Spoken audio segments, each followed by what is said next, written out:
Bien, salut!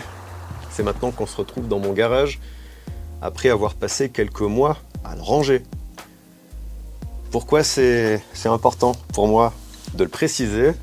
Pendant plus de 10 ans, j'avais récupéré toutes sortes de matériaux, certains matériaux de construction, d'autres des éléments, un vase d'expansion par exemple, que j'ai récupéré il y a quelques années, dans le but de le recycler en poêle à bois. Gros poêle à bois pour chauffer un gros volume, ou encore des planches en pin, toutes sortes de planches. Et puis au bout d'un moment, à force de récupérer toutes sortes de choses, le garage se remplit. Et c'est plus un garage où tu peux mettre une voiture, où tu peux bricoler en profitant d'un bel établi bien organisé, quoique là il est encore un petit peu en bordel. Au bout d'un moment, ton garage se transforme en entrepôt de récupération. Et moi j'aime bien récupérer parce que ça permet de recycler, ça permet de fabriquer des éléments qui coûtent hyper cher et de les fabriquer soi-même, donc de développer ses compétences en matière de bricolage. Donc c'est bien. Mais au bout d'un moment, j'ai quand même bien envie d'y mettre la voiture, quand les conditions météo sont un peu contraignantes, je parle de grêle principalement, je pouvais pas. Je pouvais y mettre mon petit vélo, mon vieux Rock Rider, et c'est tout. C'est déjà bien, mais non. Quand les conditions météo l'exigent, c'est bien de pouvoir profiter de son garage pour y mettre une voiture.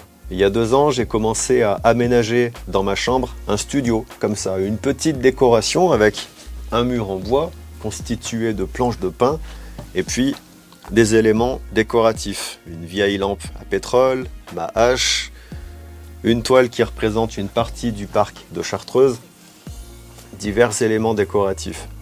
Mais ça prend de la place dans une chambre de filmer des vidéos. Et ma chambre, c'est ma chambre. Donc j'ai déménagé tout ça dans mon garage, j'ai rangé mon garage. Ça m'a coûté quelques trajets à la déchetterie, à la ressourcerie. On parle quand même d'une dizaine de trajets. Avec une petite citadine, c'est normal, hein. Si j'avais eu une fourgonnette, ça c'est mon rêve, une fourgonnette, pour pouvoir l'aménager. Donc je suis content d'avoir aménagé mon garage.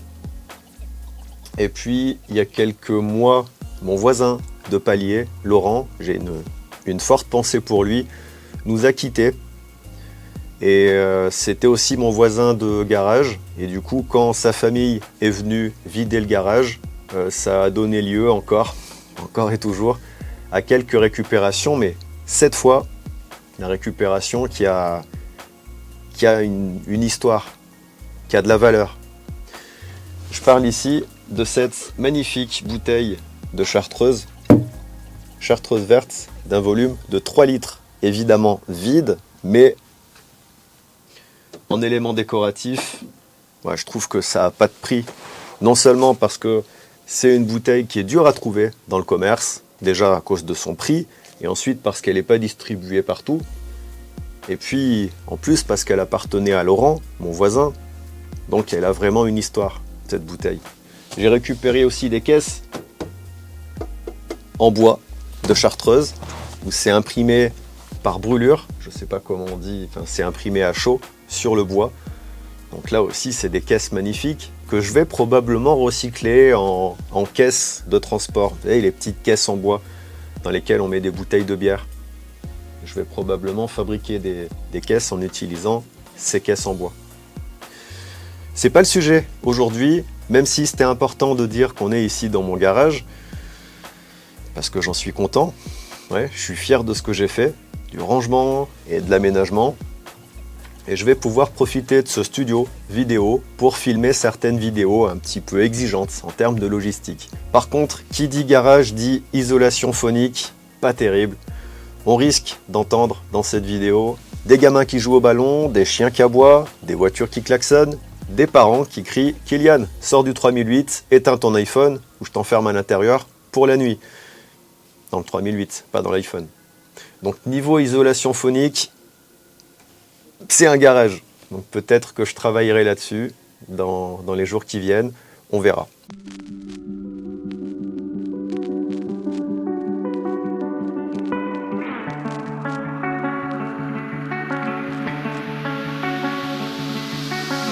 Il y a quelques semaines, je suis parti en montagne avec mon pote Yann, son fils Maël. On a fait une belle rando et puis on a campé au bord d'un lac. C'était dans le massif de Beldon, sur le secteur de la cascade de l'Oursière. Et c'était vraiment une magnifique rando. À l'occasion de cette balade, j'ai utilisé un sac à dos un petit peu différent de ce que j'ai l'habitude d'emporter. Habituellement, j'emporte un grand sac à dos, mon Osprey Iser 65 litres, parce qu'à l'intérieur, je peux y mettre mon matériel vidéo, qui est volumineux et lourd. C'est un gros sac de trek pour plusieurs semaines de marche, le Osprey, avec son volume de 65 litres, mais il est très confortable, même quand il est bien chargé. Mais là, pour cette balade, j'ai acheté au printemps un sac à dos de 40 litres, qui fait partie de la gamme du matériel léger, puisqu'il pèse dans les 1 kg à peu près. Et donc je voulais le mettre à l'épreuve. C'est pourquoi je l'ai emporté en montagne pour ces 2 jours. Alors 40 litres pour 2 jours, ça va, c'est un bon volume, compte tenu qu'on était en été, justement. En hiver, je pense qu'il peut faire le boulot aussi, mais ça reste à déterminer, donc je vais l'emporter pour mes randos hivernales, et comme d'habitude, je reviendrai vous en parler quand j'aurai eu un retour d'expérience satisfaisant à partager avec vous. Parce que, comme d'habitude, présenter du matériel sans dire pourquoi je l'utilise, quand je l'utilise et où je l'utilise, c'est un non-sens. Éventuellement, dans une vidéo à but commercial, ça peut trouver de l'intérêt, mais dans une vidéo sur laquelle on veut s'appuyer, un retour d'expérience fiable pour prévoir des achats, ça reste important de le préciser. Et comme cette vidéo n'a pas de but commercial, je vais préciser le contexte géographique. On était donc en montagne, à une altitude de environ 2000 mètres, un petit peu plus de 2000 mètres, en moyenne montagne donc. Une randonnée de plusieurs kilomètres sur terrain accidenté, sur sentier accidenté. On avait 8 km de marche à l'aller, un dénivelé positif de 1234 mètres et négatif de 297 mètres. Ça, c'est pour le trajet aller jusqu'au lac où on a posé le camp. Le trajet retour, 9 km, donc c'était une boucle. On n'a pas pris le même trajet au retour qu'à l'aller. On a fait une petite boucle sympathique d'à peu près 17 km. La dénivelée négative au retour était de 1304 mètres et positive de 374 mètres. Donc une dénivelée, les habitudes dans la vie dure. Une dénivelée un petit peu compliquée, mais le sentier de randonnée a été, lui, plutôt simple. Ouais, c'était quelque chose d'assez accessible.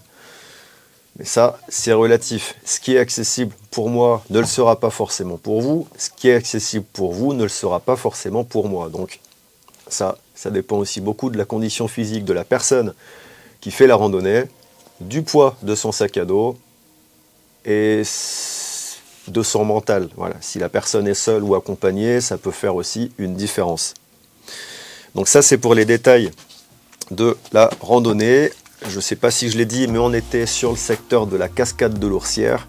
Quand on grimpe, on arrive sur le plateau de l'Oursière. Là aussi, c'est un plateau magnifique, c'est assez paradisiaque avec ce torrent qui coule tout le long du plateau et qui prend sa source tout en haut sur les lacs des Doménons, puisque le torrent, ensuite, quand on arrive sur le plateau au-dessus du plateau de l'Oursière, s'appelle le torrent du Doménon, je crois.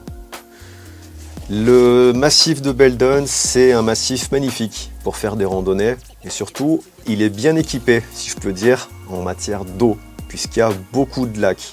Les massifs de Beldon et du Taillefer sont remplis de lacs et c'est donc plus facile d'aller y marcher longtemps, je parle de plusieurs jours à plusieurs semaines, quand on a un filtre à eau satisfaisant, puisque du coup, on économise du poids dans le sac à dos en transport d'eau. Ce ne sera pas pareil dans le massif du Vercors, mais ça dépend de la période où on y va. En tout cas, pour l'été, le massif de Vercors va nécessiter peut-être de transporter plus d'eau dans le sac à dos que les massifs de Belden ou du Taillefer. Je parle du Taillefer puisqu'il est voisin avec Belden. Bien, on va rentrer dans le vif du sujet avec la présentation du sac à dos et de son contenu.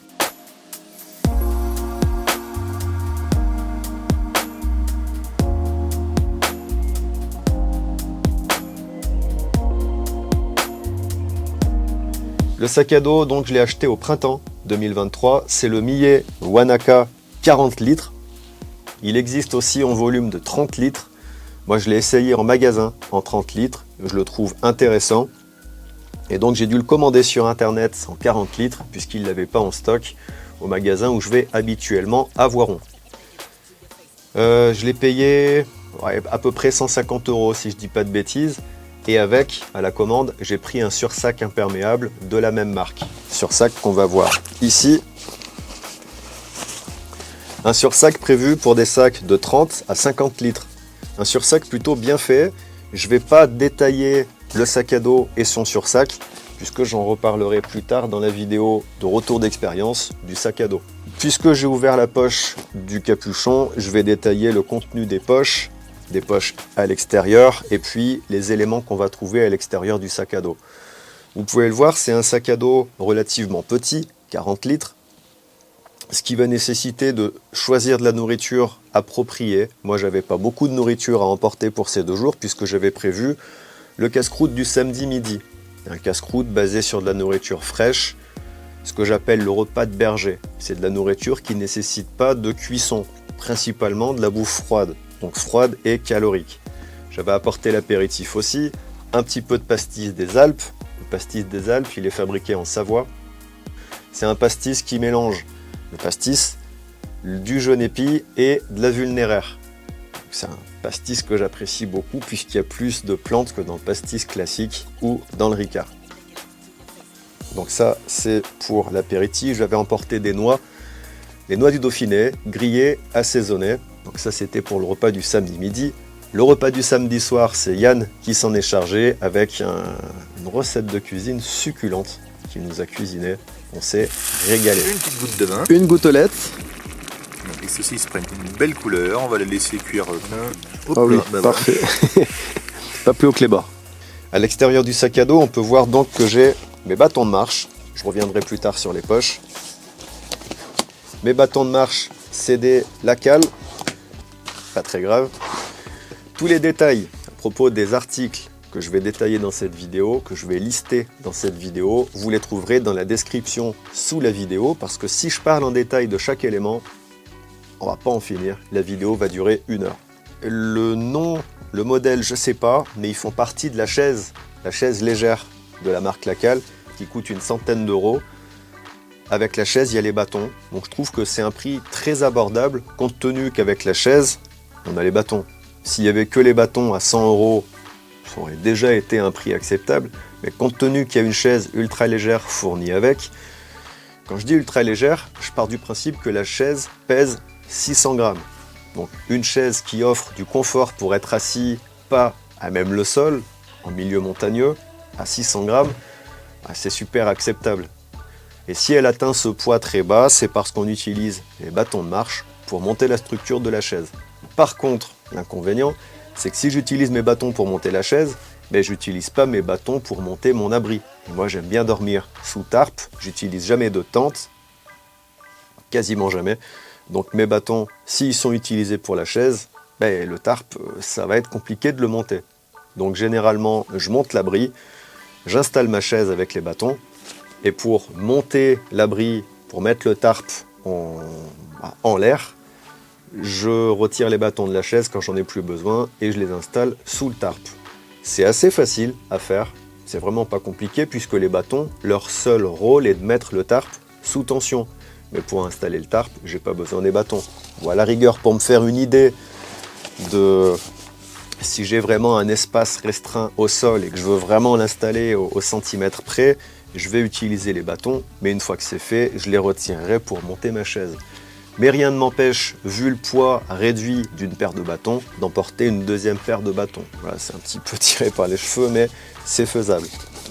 Bien, dans la poche externe du capuchon, on va retrouver mes lunettes de soleil. C'est toujours mes Jules Beau pour femmes. J'ai rien changé depuis. Même si elles tombent très souvent au sol, elles sont suffisamment solides et jusqu'à présent, je ne les ai pas cassées. La trousse de soins, une trousse assez volumineuse. Et comme c'est ma trousse de sac à dos forestier, je ne me suis pas fait une trousse de sac à dos montagnard. J'utilise la même trousse. Ça m'évite d'avoir du matériel en doublon. D'autant que la trousse de soins, on fait en sorte de ne pas en avoir besoin. Et moi, je m'en sers vraiment rarement. Je me fais très peu de blessures quand je vais en forêt. Donc, quand le matériel arrive à la date de péremption, il y en a une partie qu'il faut remplacer. C'est dommage d'avoir des doublons s'il faut les jeter. Donc, dans la poche sommitale, on va retrouver le sursac imperméable, la trousse de soins, mes lunettes de soleil. Et les lunettes de soleil en montagne, qu'on soit en été ou en hiver, ça fait vraiment partie de l'équipement de base. Le fond de sac, c'est quelque chose qui est nécessaire, autant que le sac à dos. Quand on ouvre le sac à dos, on va retrouver ici une poche à l'intérieur du capuchon, une poche en filet. C'est intéressant qu'elle soit en filet parce qu'on va pouvoir y mettre des éléments humides, voire mouillés, pour leur permettre de sécher un peu plus vite. Moi, j'y mets pas des éléments humides. On va retrouver dans cette poche ma batterie Nomad, une batterie d'une capacité de 10 000 mAh, on va faire simple, 10 ampères-heure. C'est Sunslice qui fait ça, une boîte belge qui distribue de l'équipement pour l'énergie Nomad. C'est une batterie relativement bien faite puisqu'elle a 2 ports USB type A en sortie, un port USB type C en sortie et en entrée pour recharger la batterie et un port micro USB en entrée pour recharger la batterie. Donc on a 3 ports de sortie qui peuvent fonctionner simultanément et avec une capacité de 10 000 mAh. Si je recharge mon téléphone, ma lampe frontale, mon appareil photo, je peux le faire en même temps. Ou je peux recharger le téléphone d'une autre personne, pourquoi pas son GPS, sa montre GPS, en même temps que je recharge mes appareils. Donc c'est un appareil intéressant. C'est des batteries relativement onéreuses, mais j'en suis très satisfait. Je trouve que ça fonctionne très bien. Cette batterie, je l'utilise depuis un peu plus d'1 an maintenant. Dans cette petite pochette, on va retrouver aussi 2 câbles de charge, des câbles USB A d'un côté, USB-C de l'autre côté. Et puis normalement, mais là je l'ai sorti et j'ai oublié de le ranger pour cette vidéo, on va aussi retrouver le câble de recharge pour mes lampes frontales. Et je dis mes lampes frontales parce qu'il y en a 2. D'ailleurs, je ne les ai pas mises dans le sac à dos pour cette vidéo, elles sont sur mon vélo, puisque c'est les lampes que j'utilise pour mes déplacements à vélo, en urbain, le soir quand je rentre en fin de journée et qu'il fait nuit. On va retrouver ici une pompe pour mon matelas gonflable avec son adaptateur qui permet d'attiser un feu. Si je fais un petit feu, alors généralement quand je vais en montagne, je ne fais pas de feu. Je parle de moyenne montagne à haute montagne pour 2 raisons. Primo, généralement le règlement du parc interdit les feux. Il les tolère uniquement dans les foyers à proximité des refuges non gardés, les habbers, les cabanes non gardées. J'adore les refuges de montagne. C'est une super ambiance. T'es seul, t'es livré à toi-même, mais t'as une structure qui t'abrite. T'as toujours un poêle à bois, une cheminée, des fois t'as une cuisinière à bois. Et c'est super intéressant de faire un feu dans ce vieux matériel qui a vécu, qui est là depuis plusieurs décennies. Et j'aime bien cet esprit, moi. Donc pour attiser le feu, une petite pompe. C'est Flextail qui fait ça, qui faisait ça, puisque cette pompe est plus fabriquée aujourd'hui, il me semble.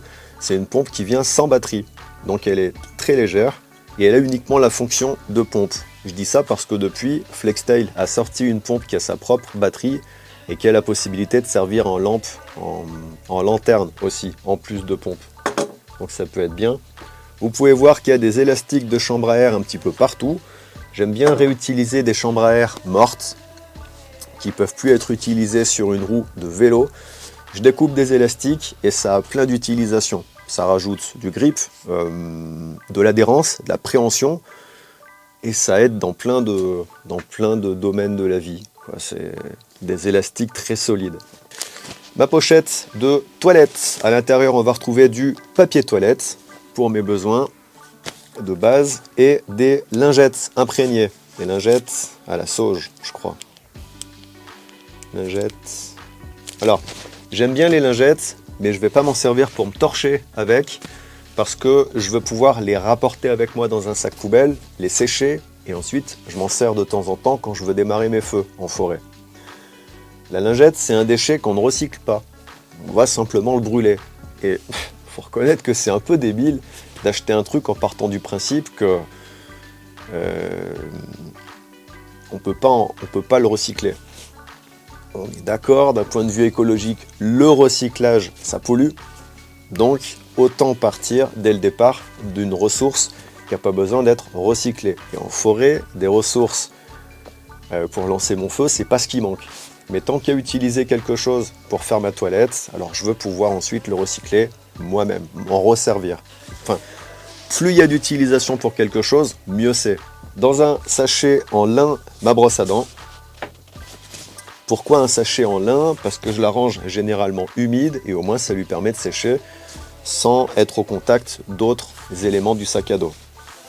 La spork, cuillère d'un côté, fourchette de l'autre. Pourquoi? Parce que je mange généralement dans ma marmite ma petite popote en titane et ma cuillère en titane donne un goût à la nourriture quand je racle l'intérieur de la popote. Donc je suis repassé sur un ustensile qui est en mélange de plastique et de bois. C'est Kupilka qui fait ça. C'est pas hyper solide, mais vu que ça ne me sert qu'à manger, j'ai pas besoin d'un outil suffisamment costaud pour creuser le sol. Les élastiques de fixation de matelas pour ma couette de couchage, donc j'en reparlerai plus tard. J'ouvrirai le sac à dos juste après.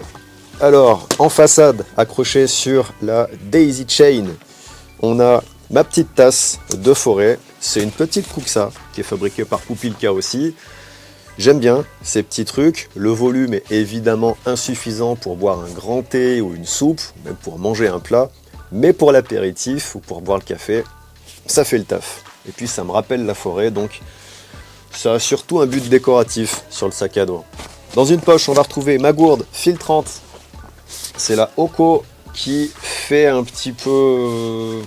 je sais pas si on peut dire qu'elle fait le buzz, mais elle fait beaucoup parler d'elle en ce moment sur les réseaux sociaux. Déjà parce qu'ils ont une campagne publicitaire assez agressive, et aussi parce que beaucoup d'influenceurs en parlent sur les divers réseaux sociaux. Il y a une bonne raison à ça, c'est que le filtre utilisé dans cette gourde est inspiré de celui qui est utilisé par la NASA dans les navettes spatiales. Et du coup, forcément, on a l'impression que la NASA a développé la gourde. Enfin, c'est un petit peu l'impression que ça donne quand on écoute les divers influenceurs aujourd'hui sur les réseaux sociaux. Moi, cette gourde, je l'ai achetée cette année, au printemps. J'en suis plutôt satisfait, même si elle est loin d'être parfaite. Aujourd'hui, elle a un peu plus de 25 litres d'eau limpide filtrée à son actif. C'est peu, 25 litres, c'est relativement peu. Et de temps en temps, elle a des petits bugs. Elle filtre pas aussi bien. C'est-à-dire que normalement, une pression me remplit la bouche. Et de temps en temps, j'ai besoin d'appuyer 6, 7, 8 fois pour remplir la bouche. Et là, on parle juste d'un volume de 4 à 5 gorgées. Quand je dois filtrer l'eau pour remplir ma gourde d'1 litre, ou pour préparer à manger, ça fait long.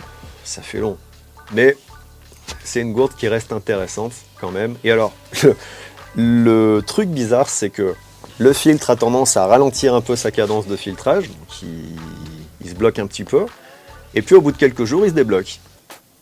Il reprend de nouveau sa capacité de filtration dantesque, énorme. Je parle quand même de près de 4 litres à la minute, d'après mes tests, c'est quand même pas rien. Sur une gourde que j'ai achetée, personne ne me l'a envoyée celle-là. De toute façon, sur mes vidéos, sur mes publications sur les réseaux sociaux, vous pouvez compter sur moi pour vous dire vraiment le ressenti que j'ai sur un article. Donc, au bout d'un moment, il y a des bugs, je vous le dis. Si le produit est complètement satisfaisant et qu'il fonctionne bien, je le dirai aussi. Voilà, je ne suis pas payé par Oko pour dire du bien de leur gourde. Ensuite, un écran total en spray sans odeur. C'est important de préciser sans odeur parce qu'on ne va pas en montagne pour aller dans une parfumerie. Et malheureusement, régulièrement, c'est ce qui arrive. Parfois, je vais en montagne ou en forêt et ça sent le parfum. C'est nul. C'est pas pour ça que je vais en forêt. Si j'ai envie de sentir une bonne odeur de parfum, ben, je vais en ville ou dans une parfumerie. Bon, malheureusement, on en est là aujourd'hui. Ma deuxième gourde, la Nalgene, 1 litre, avec, c'est la version plastique opaque. Pas pour une question de solidité, même si le plastique est plus mou que la version plastique transparente. Pour une raison toute simple, c'est que la gourde, je l'utilise en guise de lanterne, en l'utilisant conjointement avec ma lampe frontale. C'est aussi ce qui explique ce magnifique élastique de bocal Le Parfait. C'est pour maintenir ma lampe frontale contre la gourde, une fois remplie d'eau, pour transformer la gourde en lanterne. Ça fonctionne très bien. C'est pas une technique que j'ai inventée, ça existe depuis probablement depuis l'invention de la Nalgene opaque. Bon, je regarde l'heure quand même parce que ouais, d'ici un quart d'heure je dois partir. Je sais pas si j'aurai le temps de faire cette vidéo en plein, espérons. Mes piquets de tente, je vous en ai parlé il n'y a pas très longtemps. J'ai une quinzaine de piquets en aluminium, pas très solide mais très léger, et un piquet en acier inoxydable, très solide, pas léger du tout, mais au moins, si le sol est contraignant pour mes piquets légers, que je risque de les tordre et de les casser, je commence par planter le piquet en acier inoxydable, je fais le trou, je retire le piquet en acier inoxydable et j'insère à la place un de mes piquets fragiles en aluminium. C'est une technique que je vous avais détaillée il n'y a pas très longtemps dans une vidéo. Bonne technique. Répulsif à moustique. Ah, j'ai oublié concernant l'écran total. Si je prends un écran total pour aller en montagne, c'est parce que j'ai du vitiligo. C'est une décoloration de la peau à certains endroits. C'est pas contagieux, c'est pas douloureux. Ça peut être contraignant quand le soleil tape fort, parce qu'il y a quelques années, je m'étais endormi sur la plage et je me suis réveillé avec des cloques, là où j'ai des taches de vitiligo sur le dessus des pieds. Et quand tu as des cloques aux pieds, ben c'est pas facile d'enfiler des chaussures. Non, c'est vraiment douloureux. Bon, heureusement, on a l'invention des tulles gras et de la biafine. Ça dépanne bien. Donc, quand on a du vitiligo, écran total, sans odeur, très important, pour pas déranger les autres et pour pas déranger la faune.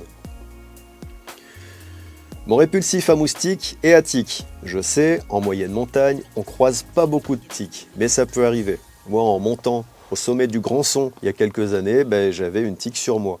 Elle n'est pas morte une fois que je suis arrivé à une certaine altitude, donc voilà, on peut véhiculer des tiques. Surtout pour les moustiques. Surtout, puisqu'on est en zone humide, dans le massif de Beldon, il y a beaucoup de lacs. Les femelles moustiques aiment bien pondre dans l'eau stagnante, donc on va retrouver des moustiques. Ce répulsif, il est à base d'huile essentielle, mais du coup, il est bien moins efficace que ce bon vieux 5 sur 5, qui lui est bien chimique, qui pue. Bon, faut savoir ce qu'on veut dans la vie. La contrepartie des huiles essentielles, c'est que ça sent fort. Le bon côté, c'est que ça sent l'huile essentielle. Donc, je prends un écran total qui n'a pas d'odeur, qui n'a pas de parfum, pour pas mettre des odeurs de parfum en milieu naturel, et à côté je mets un répulsif. Bon, le répulsif, je m'en sers quasiment pas. Vraiment, si je vois qu'il y a des moustiques. On a terminé avec ce qu'il y a à l'extérieur du sac à dos. Quoique, non, il y a encore les poches de la ceinture lombaire. Mon savon de Marseille, un grand classique. Voilà, c'est quelque chose que j'utilise aussi bien en montagne qu'en forêt. Un savon qui nécessite d'être rincé. Et puis, quand j'ai un petit coup de mou, un gel caféiné au sodium. Donc ça, c'est déconseillé pour les gens qui ont des problèmes cardiaques. Quand je vais en montagne, j'en ai toujours quelques-uns dans le sac à dos parce que ça donne un coup de fouet. J'ai pas de problème de cœur, donc de temps en temps, j'utilise ces petits trucs de tricherie. Quand j'ai passé une mauvaise nuit, aussi bien pour commencer la randonnée que la nuit du bivouac, le lendemain, pour rester concentré sur le chemin, gel caféiné, ça rend bien service. Par contre, il ne faut pas en abuser. Le fabricant indique qu'il ne faut pas dépasser une quantité de 1 gel par jour. Moi, je vais jusqu'à 2 par jour, mais vraiment s'il y a besoin. Mais c'est rare que... J'en ai dans le sac à dos, mais j'en consomme pas à chaque randonnée. Dans l'autre poche, généralement, on va retrouver une barre protéinée de la marque Clif. J'aime bien ces barres protéinées, sauf que là, je l'ai mangée, donc elle n'y est plus. On a ma corde à nœud qui permet d'accrocher le sac à dos à un arbre. Je vous en ai déjà parlé, j'ai même fait une vidéo pour montrer comment faire cette corde à nœud. Je vous indique, je vous montrerai cette vidéo, je mettrai un lien pour pouvoir y accéder.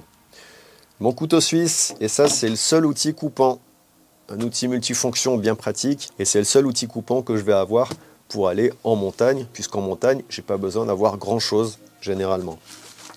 Un sac poubelle, c'est un petit sac poubelle de, je crois qu'il fait 20 litres, quelque chose comme ça, bon, c'est déjà intéressant 20 litres. Quand on va en montagne, on ne produit pas énormément de déchets, mais ce déchet, c'est le mien, c'est ma responsabilité, donc c'est à moi de le rapporter avec moi. Pour finir avec l'extérieur du sac, on va voir ici une poche filet qui permet de transporter une gourde d'un demi-litre, de mousqueton fixé sur les bretelles d'épaule pour transporter ma pochette qui contenait mon drone à l'occasion de cette randonnée. Et ici, un support de bretelles d'épaule pour fixer mon appareil photo. Pour ouvrir le sac, on a ici une cordelette. Normalement, cet élément est fixé au sac à dos, sauf qu'à force de tirer dessus, je l'ai arraché.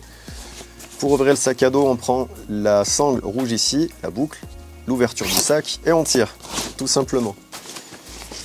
À l'intérieur, on peut voir la chaise ultra légère que j'ai utilisée à l'occasion de cette randonnée. Et puis comme j'en ai d'autres, j'en ai prêté 2 à Yann et Maël, son fils, pour qu'on soit tous un petit peu en mode grand luxe, en mode confort. Pour se protéger de la pluie, mais aussi simplement du vent, quand il pleut pas mais qu'il y a du vent, quand on arrive sur les cimes, il y a du vent, et quand on a marché, on a le dos humide par la transpiration, ça peut être d'autres parties du corps, la veste pour se protéger du vent. Cette veste, c'est toujours ma Forclaz. J'ai pas le nom du modèle, mais elle me donne plutôt satisfaction, si ce n'est son gros problème, c'est les pattes équipées de velcro ici qui sont pas assez longues, et quand on a des poignets fins, la manche tombe sur la main. Donc je rajoute des élastiques, généralement je les transporte dans la poche de la veste. C'est des élastiques qui équipent normalement les matelas en mousse qu'on achète à Decathlon pour pouvoir serrer les manches de la veste sans couper la circulation du sang. Voilà pour protection contre le vent et la pluie. Ça, c'est ma marmite. J'en reparle juste après. Sinon, je sens que je vais faire une connerie en laissant tomber le sac. Ça, c'est une pochette qui accompagne en option, on l'achète en option, ma couette. Dans cette pochette de format roll top, pochette de compression, on va retrouver principalement 2 éléments. Mon tarp qui est dans ces chaussettes de rangement. C'est bizarre des chaussettes, de quoi il parle, un tarp dans des chaussettes. Je vous montre ça tout de suite. Et le tapis de sol. Le tapis de sol, c'est une feuille de nylon qu'on met au sol qui va bloquer l'humidité du sol, sur laquelle ensuite on va poser sa tente quand on veut protéger le dessous de la tente contre les perforations, les déchirures et tout simplement l'abrasion. Moi je l'utilise, j'ai pas de tente, mais je mets le tapis de sol en premier au contact du sol, et puis par-dessus je mets mon matelas, mon sac de couchage ou ma couette, mon oreiller et ainsi de suite. Voilà le tarp. Alors les chaussettes de rangement, c'est un élément pratique puisque une fois installé mon tarp entre 2 arbres ou au sol, ensuite il n'y a plus qu'à le mettre sous tension en utilisant mes bâtons de marche, je défait, tiens j'aurais dû faire un système de fixation là, sur mes poutres qui maintiennent mon éclairage, comme ça j'aurais pu installer mon tarp pour vous montrer. Bref, une fois le tarp fixé, je retire les chaussettes, pas les miennes, celles du tarp.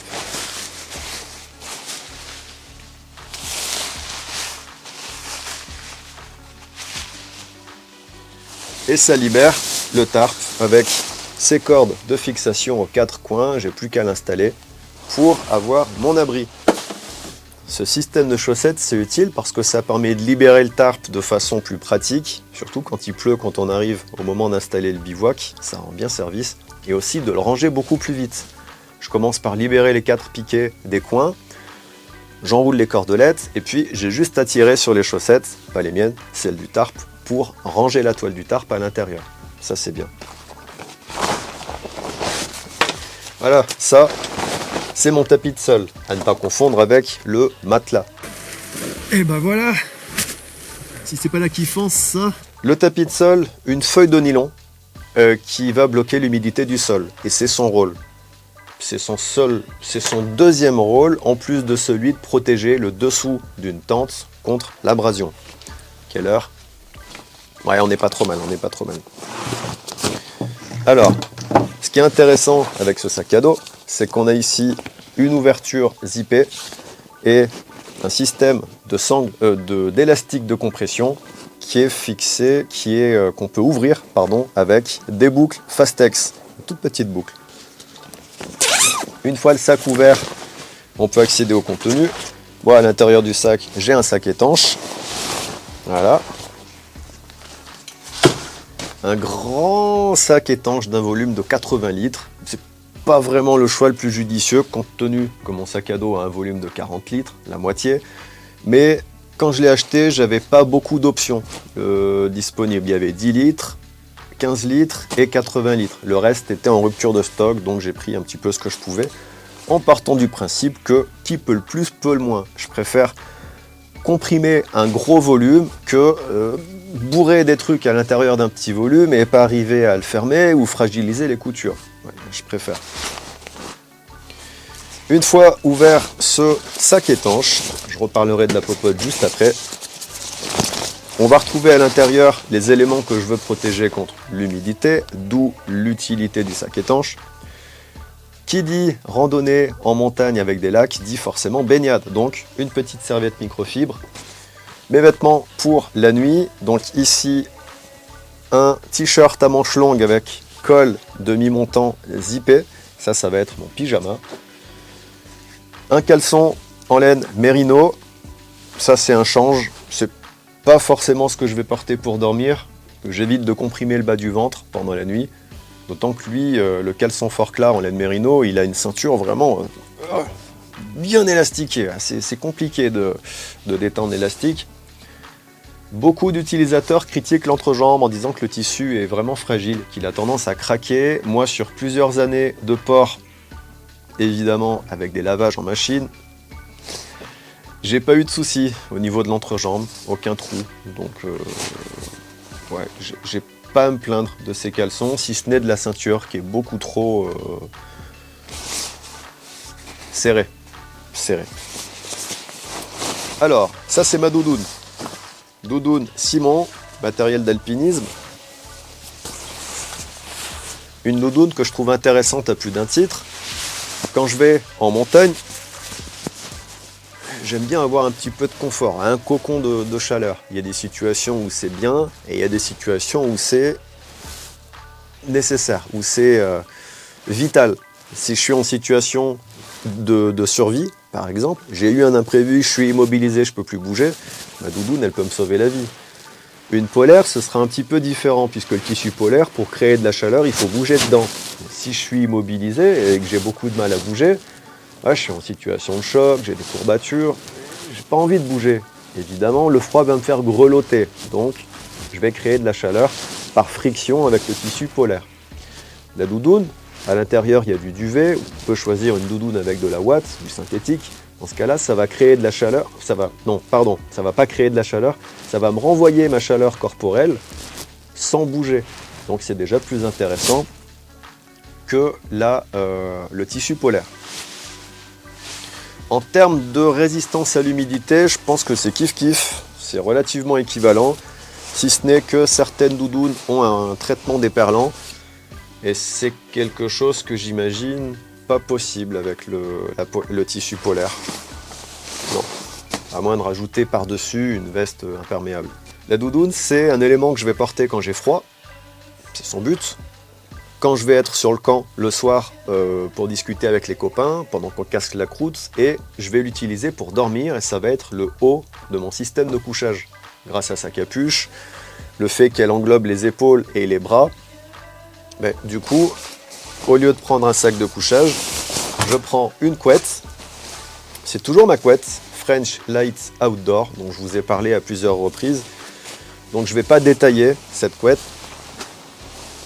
Mais puisqu'en montagne, j'ai toujours en fond de sac à dos une doudoune, je pars du principe que le sac de couchage, c'est du poids inutile dans le sac à dos, puisqu'il a sa capuche, ses épaules et son haut du tronc, son torse. Et c'est ce que propose déjà ma doudoune. Donc tant qu'à faire, autant utiliser une couette qui est juste un rectangle qui me couvre, et c'est un rectangle bien conçu, puisque la couette, elle n'a pas le dos et la capuche. Ouais, c'est une couette, vous connaissez le principe de la couette, c'est comme un drap, sauf qu'il y a de l'isolant à l'intérieur. L'avantage de cette couette, c'est qu'elle peut se refermer au niveau des pieds et se zipper jusqu'à peu près la moitié, une moitié haute des mollets. Et l'autre partie, ce sera le matelas. Le matelas que j'ai pris, c'était un matelas gonflable. Il n'a pas une valeur R très élevée, puisqu'on était en été. Je n'avais pas besoin d'avoir un isolant dans le matelas. Le matelas en question, c'est un Forclaz et c'est le 700 Short. Short, donc il pèse 360 grammes. C'est un matelas gonflable qui va de ma tête jusqu'aux fesses. Donc son rôle est uniquement d'apporter une protection mécanique à ma colonne vertébrale. Point. L'isolation, ce sera le rôle de mon tapis de sol qui va bloquer l'humidité et le rôle de ma couette et de ma doudoune. Voilà, la doudoune pour tête, dos et la couette pour le bas du dos, les fesses, les jambes et les pieds. Pour la protection mécanique des jambes et des pieds, comment ça se passe? Puisque mon matelas s'arrête aux fesses, j'ai plus de protection mécanique pour les jambes et les pieds. Dans ce cas-là, je mets mon sac à dos sous les jambes, sous les pieds, et ça marche très bien comme ça. En fait, on a toute une liste d'éléments, plusieurs éléments qui vont avoir plusieurs utilités. Et ça, c'est bien parce que si je prends un sac de couchage, il va me servir que de sac de couchage. Si je prends un matelas gonflable qui va des pieds à la tête, il va servir que de matelas. Je pourrais évidemment m'asseoir dessus, mais si je casse la croûte en montagne sur un rocher, je ne vais pas gonfler mon matelas pour m'asseoir, juste pour avoir les fesses assises confortablement. La popote, dans un sachet de transport en Dynéma de chez French Light Outdoor, un sachet fait à la main par l'artisan. La popote, une gamelle de 750 ml avec son couvercle qui peut servir de poêle à frire. Moi j'aime bien servir l'apéritif à l'intérieur, des cacahuètes, des noix, du Dauphiné grillé assaisonné, des chips, bref, toutes sortes de choses. Parce qu'en poêle à frire, elle a un volume plutôt restreint. Dans ma marmite, j'ai une petite tasse de 30 centilitres parce que je veux pouvoir récupérer de l'eau au sol si ma gourde n'est pas adaptée au relief. Si la gourde, tu t'aperçois qu'elle ne permet pas d'affleurer le sol parce qu'il y a juste un ruissellement, dans ce cas-là, la tasse, elle, le permettra de façon un petit peu plus pratique. Donc je vais pouvoir remplir ma gourde filtrante plus rapidement. Pourquoi le faire avec une tasse métallique alors que je pourrais très bien le faire aussi avec une tasse en plastique qui en plus a l'avantage d'être souple, donc qui va épouser le relief du sol. La tasse métallique, elle, je peux la désinfecter en la passant au feu. Une gamelle de 750 ml, une tasse de 300 ml, c'est ça, je disais centilitres tout à l'heure, c'est millilitres, pardonnez-moi pour ça, un petit couvercle, un grand couvercle. Ça, c'est le socle de mon réchaud.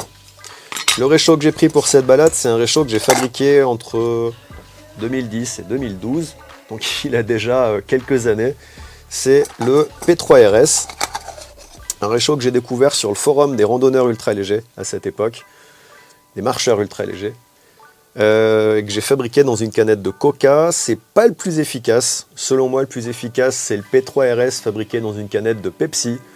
Pourquoi? Ça a probablement un rapport avec la matière de la canette, qui n'est pas en aluminium chez Pepsi. Toujours est-il que l'aluminium ne rouille pas, donc c'est celui-là qui a le mieux survécu au bout d'une décennie d'utilisation. Pourquoi une coupelle? Quand il fait froid, c'était pas le cas en été, mais j'utilise ce système aussi parfois en hiver, la coupelle sert à préchauffer le réchaud, puisque l'alcool à brûler n'aime pas le froid. Alcool à brûler ici transporté dans un pochon de purée de fruits, on appelle ça les pommes-potes, c'est un nom commercial. C'est une purée de fruits. La poche souple, elle, je peux la mettre dans la poche d'un short, d'un pantalon, dans la poche de ma doudoune pour réchauffer l'alcool. Avant, j'utilisais des contenants rigides, des petites bouteilles par exemple de bétadine pour transporter l'alcool. C'était pas hyper pratique quand fallait le réchauffer. Quand j'ai fini de faire chauffer mon plat, plutôt que de laisser brûler le combustible à l'intérieur et de le gaspiller bêtement, J'étouffe, d'où l'utilité d'une tasse métallique. J'étouffe le réchaud. Quand il est éteint, je verse l'alcool non utilisé dans la coupelle. De la coupelle avec le mini entonnoir dans la flasque souple. Et comme ça, je récupère le combustible, pas brûlé. Ça, c'est une petite pince à linge. C'est un clip papier en métal, c'est pas une pince à linge. Je m'en sers pour maintenir mon pare-vent en aluminium que j'ai fait il y a un petit moment maintenant, avec l'aluminium de cuisine. On installe le... Tiens, je vais mettre ça sous la caméra. On met ça, hop, bien centré, c'est mieux. On met ça comme ça. La gamelle de briquet, un petit chiffon microfibre. On met la gamelle dessus. Les petites pattes ici, je viens fixer la pince à linge et le réchaud est bien protégé du vent. Parce que c'est un autre aspect du réchaud à alcool, c'est qu'il déteste le vent. Ça va gaspiller mon combustible, ça peut l'éteindre. Bon. Ensuite, je mets le couvercle par-dessus et c'est réglé. Voilà. Et je peux, quand j'ai fini de faire cuire mon plat, je retire la marmite. Bon, là, je ne l'ai pas installée dans le bon sens, mais c'est pas très grave. Je retire la marmite, puisque les anses restent accessibles et ça leur évite de chauffer. Et je peux éteindre le réchaud. Voilà. Donc un système de popote qui me donne satisfaction, que j'utilise depuis un peu plus d'1 an maintenant pour les différentes marmites. Le réchaud, je vous l'ai dit, je l'ai fabriqué moi-même il y a un peu plus de 10 ans. Donc ça fonctionne plutôt bien. Voilà, c'est tout pour la présentation du détail du matériel que j'ai utilisé lors de cette balade.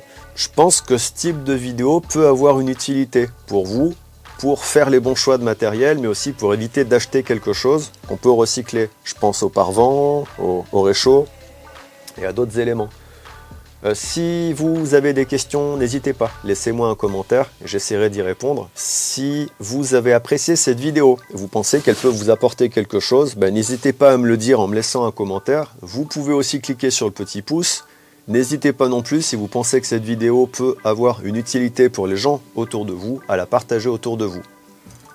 Bien.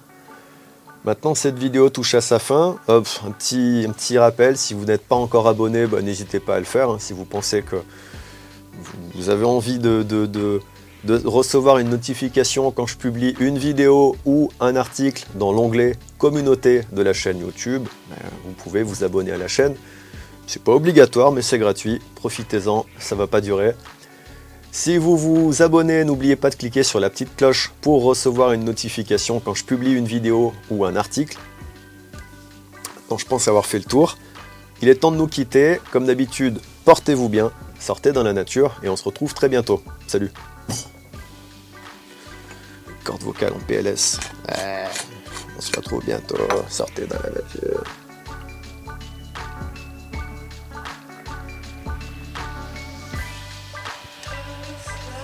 Bien. La cannelle, le gingembre, le poivre noir.